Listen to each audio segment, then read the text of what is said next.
Well, it's great to meet you. Thank you for taking a minute out. You well, I'm happy you're having me. Yeah, I really enjoy your backstory, and I would like to begin before we get into your writing and your history prior to this by asking you, 4 years ago we started this pandemic. We were getting into it. No one really knew where it was going to go. So I'm curious, how did you make it through the pandemic, and how did it change you? Um, so by pandemic hit Israel March 2020. I don't know when. I think Italy was a month before, but I think Yeah. most of the world. Um, and by that time, I left. I was a VP investment in a investment management company. But after 30 years of doing that, I decided at the beginning of 2019 to leave and to start a new career as a writer. Yeah. So that was about a year before COVID hit. So basically, I was just doing the same, which is sitting in front of my computer Yeah. and writing. Yeah. Um, I'm lucky in that we have a semi-detached, so I have a front and back garden. So I could go out. I didn't get like uh, I didn't feel so closed in, I think, as Yeah. people in apartments maybe did. Yeah. Um, so Well, that's good. That's kind of the way it was in Kansas City. You could get out and you could drive, and it was very spacious. But I think people that were in New York and other big cities that were kind of stacked on top of each other, it was a difficult thing for sure. yes, for Um, sure. yeah. So right now in 2024, if I put you in front of a bunch of grade school kids, third graders, it's career day, and one of the kids says, "Hey, what do you do for a living?" How do you answer that child? Um, my books are actually really for adults. Yeah, right.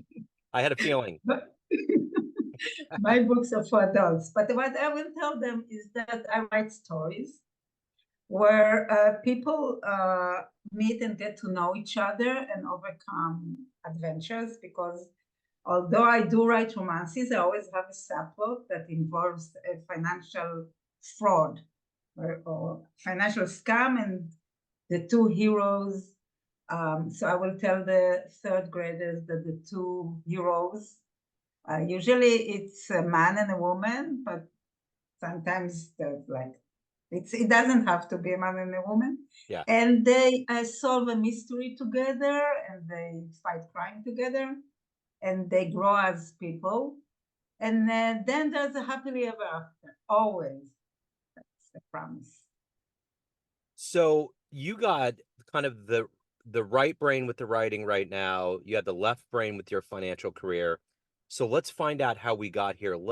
Let's go back to the beginnings of your life. Where were you born and raised? And how did these dreams of being in finance and then being a writer, how did all of this become you? Oh, okay. Um, I couldn't have been born and raised in a more different setting for finance because I was born in a kibbutz. I don't know if you know what that is. No. Okay, okay. So a kibbutz is a unique Israeli settlement. Okay. It's a commune. When they came to settle Israel, they needed to do it in communes because in a collective way because conditions were so hard. So you needed to do it not like the pioneers. I think them too went as groups. If you and so kibbutz had socialist values. It was run as a commune. Everyone, no matter what you did, you got the same salary. You could be the CFO of the factory or the I don't know what, and you got the same salary. So we didn't have like when we were like clothes. We wore when I was a child, we would go to like to a place where this like every beginning of winter, they would say, okay, listen, these are the 3 types of shirts that you're wearing this winter, and pick the one you like best. Yeah. Um, so no, it's very, very different, very uncapitalistic environment. Yeah. But then we left the kibbutz, and I went to an American school in South America, the Uruguayan American school, and I started seeing the wall, right? And when you live a commune where you didn't get rich being in there, so you it's not a survivalist mode, but you want to earn money. And I was very, very, my parents didn't have anything to give me. I knew that I had to earn money. And when I looked around, okay, what can I do? What's good to do? Thought, well, finance, maybe. So I Yeah. didn't know anything about it, but I managed to get a job through connections that my father had with people he knew. And my first job was in a very large investment company in Israel that managed pension funds. And then your first job gets you into the business, into the profession, and from there, okay, I have a BA in economics and Yeah. an MBA in finance and accounting. Okay. But I didn't come. It's not like they took some farmer from the farm. Yeah. No, I did know that I needed to have an education, so I went for proper education. And then when on my first job already, I did my MBA while working and being pregnant with my first kid. So I was like sort of an overachiever, you can say. Yeah. So let me ask you this. What was the first book that you read when you were younger that really made you want to read more or possibly write one day? Wow, I loved books a lot. And very cliche, I know. And I loved Asimov, Isaac Asimov. And actually, when Yeah. I was in the American school, we got to speak to him via satellite. Oh, So cool. very cool. Yeah.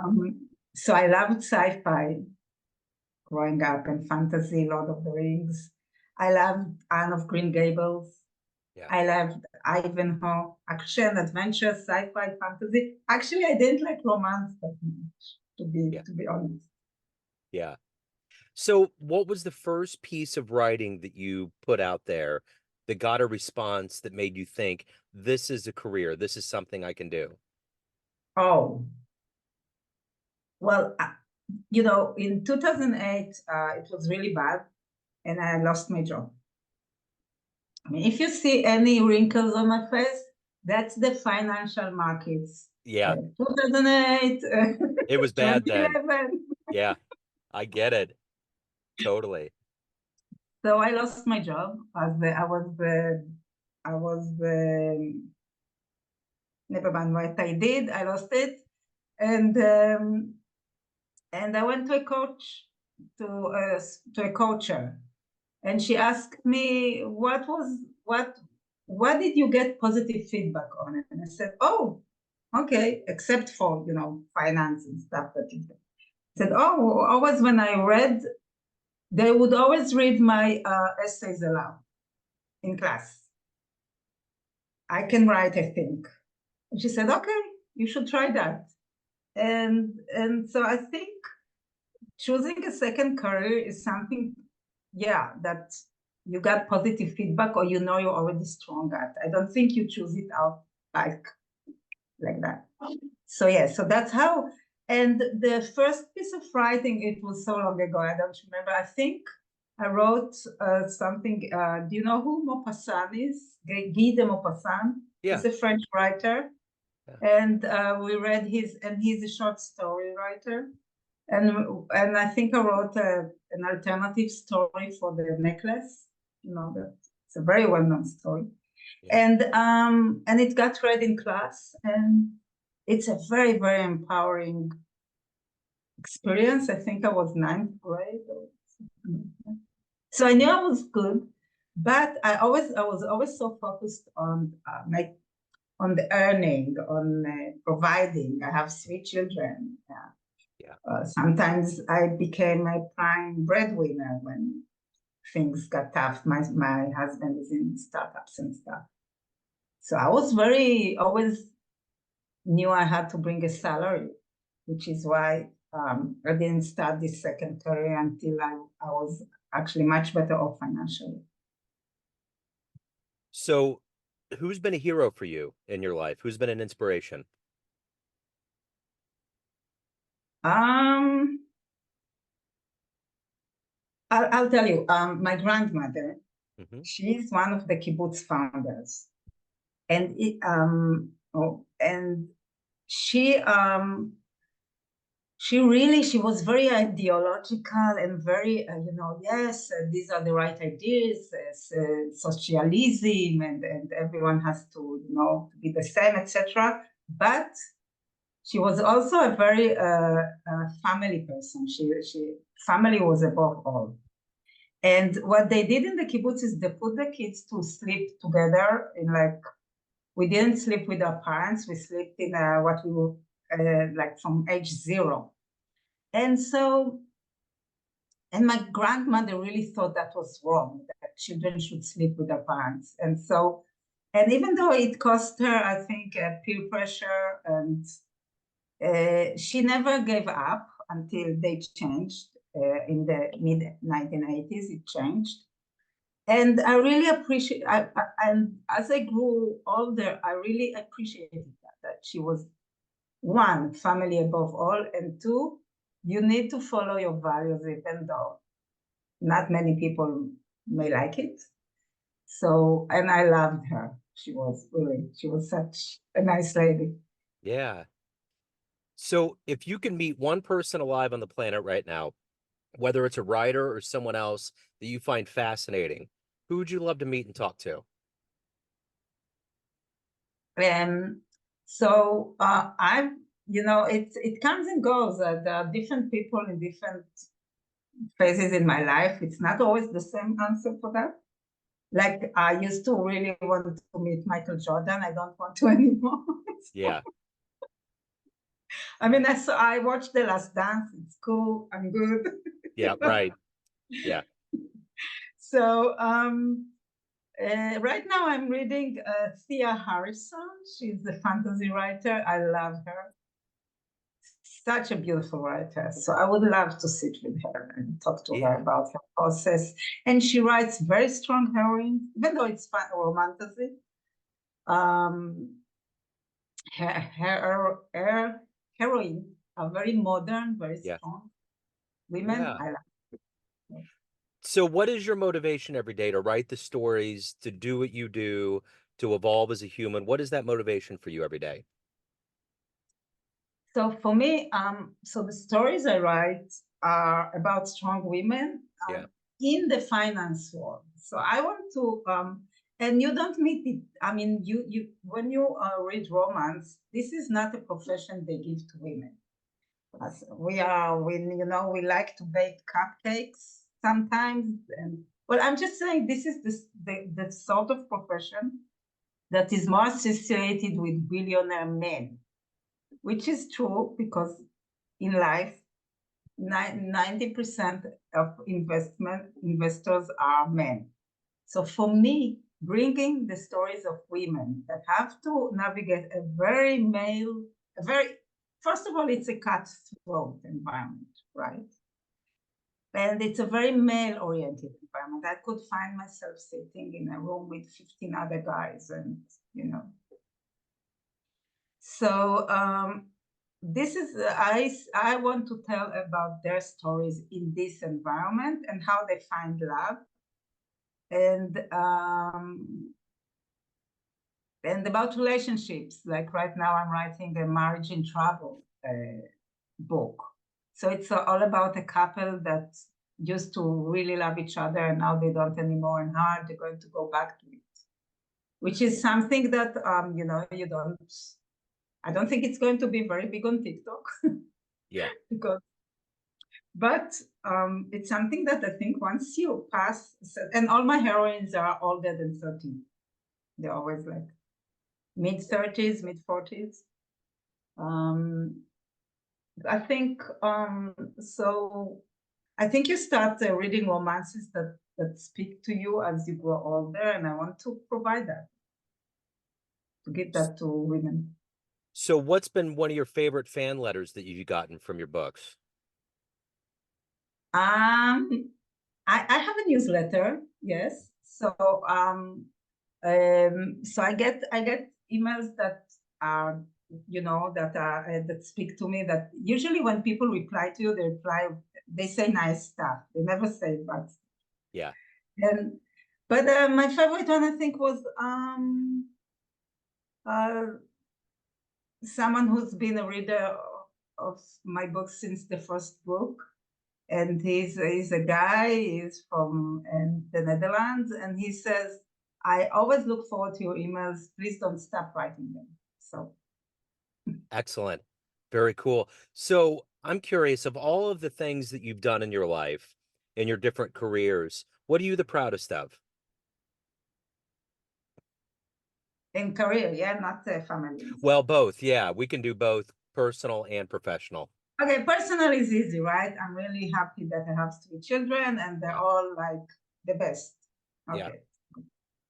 And yes, and actually I'm proud. Yes, I am going to say that.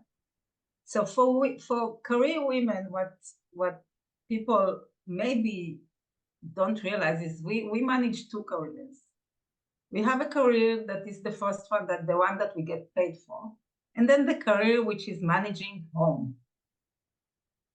And even though, like, I don't know, maybe it's different now, but men can say, yeah, I'm very involved with my children, or I help, which help, you can see who's, but basic, and I know you're a man, so maybe Yeah. with you it's totally different. Yeah. But from my general experience, it's the woman that, like, she's like the prime administrator, play dates, you know, carpools, all the different, it's not just spending time with your children, it's managing the home. And I always looked at it as a career, which made it easier to be very orderly about it. Yeah. So I am very proud of managing 2 careers at the same time for 30 years. And my second career, which is writing, I wrote 3 books. And I even though it seems like a lot, it's not. I have friends that are much more prolific than I am. But I'm proud of them. Yeah. So at the end of the day, everyone has an idea of who they think you are, a perception.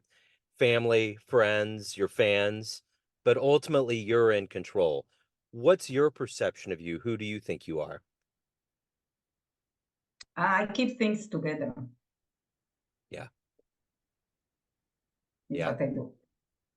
So if anyone wants to pick up your books, anyone wants to reach out, they want to get your newsletter, where's the best place to go? My website. If you do a Google search, I think I picked a good pen name, because if you do a Google search of Mia Sivan, you'll get to my website. Okay. All right. MIA, like missing in action, but not. Yeah. So Mia Sivan, which is actually it's a Hebrew month. It's the month of June is called Sivan. SIV, like value, AN, like Nancy. Excellent. Mia, thank you for your story. Thank you for your time. It's a fascinating one. Best of luck with everything, with all of the books that come out. Thank you very much. Thank you for having me. Yes, my pleasure. Thank you.